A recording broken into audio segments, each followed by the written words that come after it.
as they said bye to me at the hotel that I stayed at the night before we drove to Paris Island, they were upset. I think we were all just kind of understanding that we didn't really know what was in store. I took my time in telling them bye, and I reassured them that everything was going to be okay and I was going to do my best. And we didn't know what was going to come, but as we always have been, we were going to be there for each other. This is Recruit Carpenter. I've arrived safely at Paris Island. Please do not send any food or bulky items in the mail. I will contact you in 7 to 9 days by letter with my new address. Thank you for your support. Goodbye for now.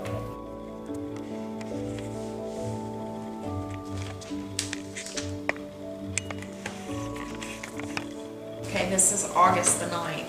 Hey everybody, how are things in South Carolina? I can't believe I am finally here.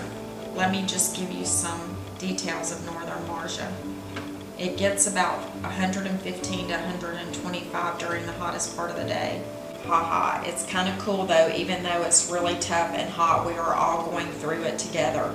Time is actually passing pretty quickly here. I don't think it is for you, but I hope so. I miss Sadie.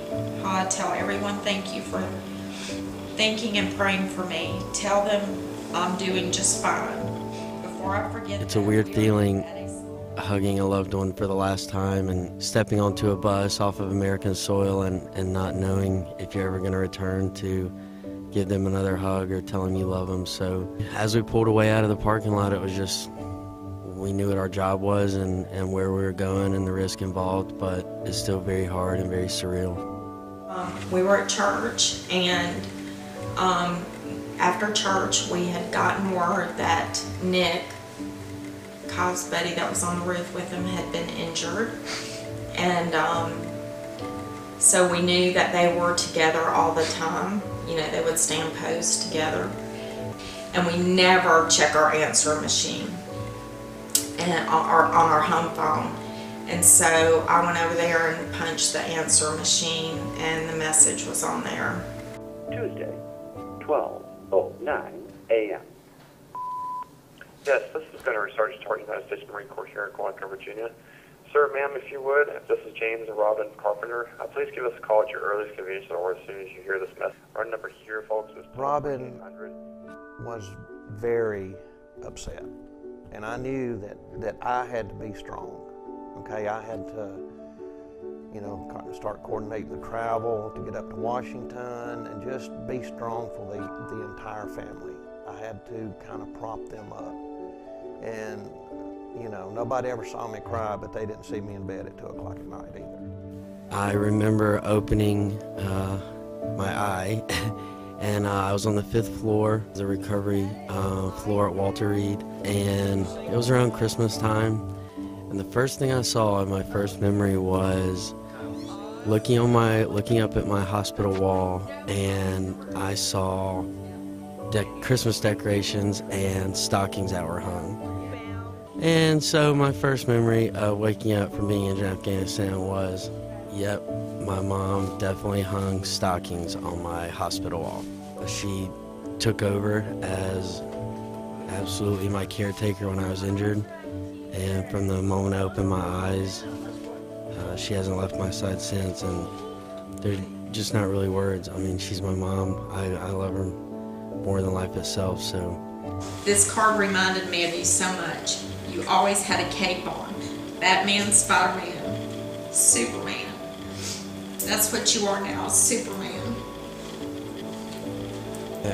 I wasn't surprised at all that she kept everything. My mom's done a great job, and as far as the letters go and all that kind of combined, I'm just glad we have it, and I'm glad we have those memories to always keep and share. I'm glad we have those things to look back on and have those memories, and obviously we'll always keep that. So, you know, there'll always be things that'll be forgotten and be history, but I'm just glad we have it, and I'm glad we have those memories to always keep and share. Somebody had called Kyle on, I believe, Thursday, and they told him that the president would be calling on Monday. You know, the phone rang at 1:35, and it was, you know, a lady on the phone, and she just said, You know, Kyle, is this Kyle Carpenter, and can you hold for the President of the United States? Yes, sir. How you doing? Fine, sir. How are you? Well, I'm doing just fine. It's my pleasure to let you know that based on the recommendation of the Secretary of the Navy and Secretary of Defense, I've approved the award of the Medal of Honor for your courageous actions in Afghanistan in support of Operation Enduring Freedom. And This isn't changing us. Just good old family from middle of nowhere, South Carolina. So, you know, we're still the same people. Obviously, the spotlight is on us right now and will be for a while. But when it all comes down to it, I raised my right hand and I went over there knowing the risk. And, you know, I'm proud of what I did, but that doesn't define me. I'm more proud of just being a Marine. Right now I'm in school and I'm just a normal college student, and that's what I'm going to keep doing for next 3, 4, 5 years. I wanted to be a Marine first while I could and while I had the opportunity and while my body would allow it. So I did that, and now it's just looking forward, and I'm going to just try to impact the world and the people around me in the most positive way I can, and try to be a good person and do good things. Pretty cool, your brother getting the Medal of Honor. Price? Yeah, Paul, it is. We're very proud of you, son. Dear Kyle, well, it's crucible time. Can you believe it? I know your days have been long, but I know in some ways you can't believe you have made it this far. I have really been thinking and praying about the crucible. I know you are ready. To think how you will feel at the end of those 54 hours. What you will have accomplished in that amount of time will be what most people do in a lifetime. You should be so proud of yourself. I know you will use every single aspect of everything you have learned. What an awesome feeling to see your sense of accomplishment. I read all the events are named after Medal of Honor recipients, and that the drill instructors will take the time to read the citation of the award. I can't imagine the emotion to hear about the ones that have gone before you. On that final march, every step of the others that have gone before you, you will think of them. You will have done something so awesome that so few have done.